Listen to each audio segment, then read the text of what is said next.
في الوقت اللي الناس لسه بتفتح فيه الشاشات احنا كنا خلصنا المهمة.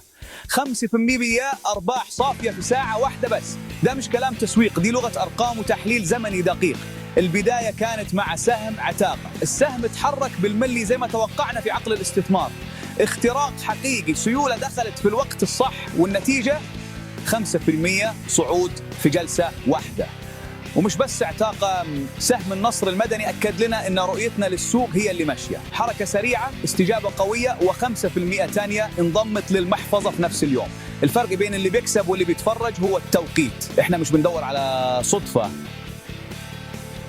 احنا بنصطاد فرص الأرباع 170% بدم بارد.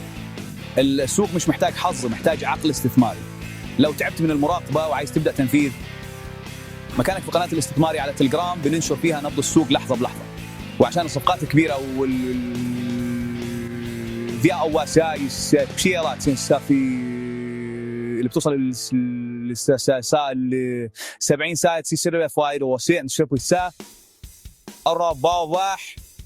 موقعنا على جوجل مفتوح لك دلوقتي. عتاقة والنصر كانوا مجرد تسخين، اللي جاي أقوى بكتير. الروابط في أول كومنت، مستنيك هناك.